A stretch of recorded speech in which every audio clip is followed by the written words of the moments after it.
प्रदर्शन की बात नहीं है। हम रोज की तरह अपना कार्यक्रम करेंगे, कोई प्रदर्शन जैसी कोई चीज नहीं। हाँ, ये है कि सारे लोग काले कपड़े पहन के जाएंगे और जिनके पास काले कपड़े नहीं होंगे वो अपनी बाहों में काली पट्टी बांधेंगे। ये है। और क्योंकि लोकसभा में अविश्वास प्रस्ताव चर्चा के लिए स्वीकृत हो गया है, स्पीकर साहब कुछ दिनों में उस पर चर्चा कराएंगे और नेचुरली जब अविश्वास प्रस्ताव पर चर्चा होती है तो प्रधानमंत्री ही उसका जवाब देंगे।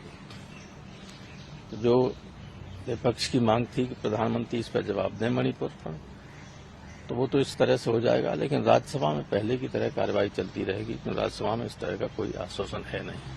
हम लोगों को एक ही आशंका है कि चूंकि मणिपुर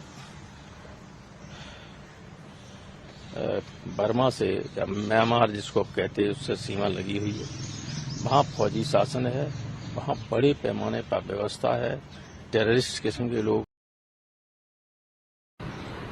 संसद का घेराव एमपी क्यों करेंगे, वहां तो रहते ही एमपी का।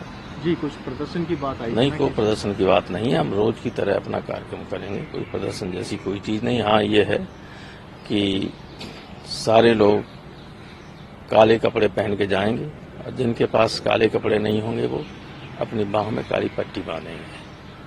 यह है। और क्योंकि लोकसभा में अविश्वास प्रस्ताव चर्चा के लिए स्वीकृत हो गया है, स्पीकर साहब कुछ दिनों में उस पर चर्चा कराएंगे और नेचुरली जब अविश्वास प्रस्ताव पर चर्चा होती है तो प्रधानमंत्री ही उसका जवाब देंगे। तो जो विपक्ष की मांग थी कि प्रधानमंत्री इस पर जवाब दें मणिपुर पर, तो वो तो इस तरह से हो जाएगा, लेकिन राज्यसभा में पहले की तरह कार्रवाई चलती रहेगी क्योंकि राज्यसभा में इस तरह का कोई आश्वासन है नहीं। हम लोगों को एक ही आशंका है कि चूंकि मणिपुर बर्मा से या म्यांमार जिसको आप कहते हैं उससे सीमा लगी हुई है, वहां फौजी शासन है, वहां बड़े पैमाने पर व्यवस्था है, टेररिस्ट किस्म के लोग हैं। और आज ही समाचार पत्रों में फ्रंट पेज पर छपा है कि बर्मा के आतंकवादियों ने भारत की सेना पर हमला किया, जिसमें हमारी एक महिला कांस्टेबल शहीद हो गई। ये आशंका हम लोगों को पहले से ही थी। चीन पास में है, जब हमारे मित्र देश न होकर पड़ोस में ऐसे देश हों जिनसे हमारे मित्रतापूर्ण संबंध नहीं है, कुछ को तो हम शत्रु देश मान ही सकते हैं, चीन जैसे देशों को। तो इस पर कोई लापरवाही बरतनी ही नहीं चाहिए गवर्नमेंट को। ये कोई प्रतिष्ठा का प्रश्न नहीं बनाना चाहिए। ये तो देश के हित में विपक्ष ये मांग कर रहा है कि आप कहें तो लोगों को लगे तो कि देश के प्रधानमंत्री हमारे बारे में चिंतित हैं। और हम लोग बार बार कह रहे हैं कि प्रधानमंत्री कम से कम अपील ही कर दें मणिपुर के लोगों से कि वो शांति बनाए रखें। लेकिन चूंकि मुख्यमंत्री इन्वॉल्व है वहां और बीजेपी का है, इसलिए वो मुख्यमंत्री को बचाने के लिए देश की जो एकता और अखंडता है उसको दांव पे लगाए दे रहे हैं। भाई ये अनफाउंडेड नहीं है कि मुख्यमंत्री करा रहा है।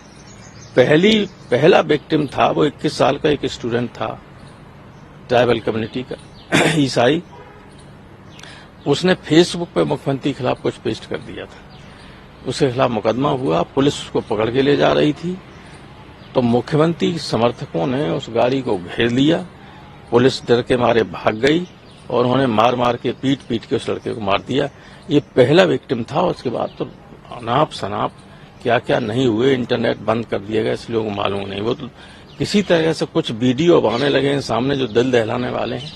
तो जब ये स्थिति हो तो किसी भी सेंसिटिव व्यक्ति को, देश के हित में सोचने वाले व्यक्ति को इसमें, और अगर वो उसके कहने से स्थिति ठीक हो सकती है तो उसको जितना जल्दी हो सके इसको कंट्रोल करना चाहिए और शांति बनाए रखने का सार्थक प्रयास करना चाहिए। और संसद में इसलिए चर्चा होना चाहिए क्योंकि सारी दुनिया देख रही। देखिए, हमारे मणिपुर पर ब्रिटेन की संसद में चर्चा हो सकती है,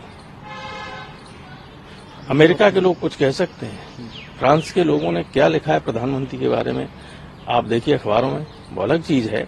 लेकिन हम सब का इंटरेस्ट ये है कि देश के इंटरेस्ट में, देश की एकता और अखंडता के इंटरेस्ट में प्रधानमंत्री स्वयं आगे आए और इस मामले को निपटाएं। चूंकि सीमा पे हमला अब आप क्या चाहते हैं कि सरकार का क्या स्टेप होना चाहिए, क्या गवर्नमेंट को? देखिए, हम तो यही चाहेंगे, कोई ये थोड़ी चाहेगा सीमा पर झगड़ा हो।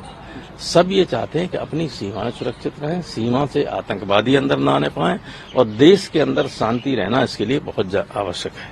इसलिए मणिपुर शांति होना बहुत आवश्यक है। अगर क्योंकि मणिपुर में जो लोग पिट रहे हैं उसी कम्युनिटी के लोग मिजोरम में हैं, उसी कम्युनिटी के लोग नागालैंड में हैं, तो आप पूरा अशांत हो जाए और होना शुरू हो गया। मिजोरम में लोगों ने कहा कि मैती यहां से निकल जाए, तो ये क्या है? ये तो बढ़ गया मामला। तो इनकी लापरवाही से अगर कभी कभी छोटी सी गलती बड़ा मुश्किल पड़ जाती है संभालना। उसको सरकार आज इसके ऊपर संज्ञान लेगी, लेना चाहिए।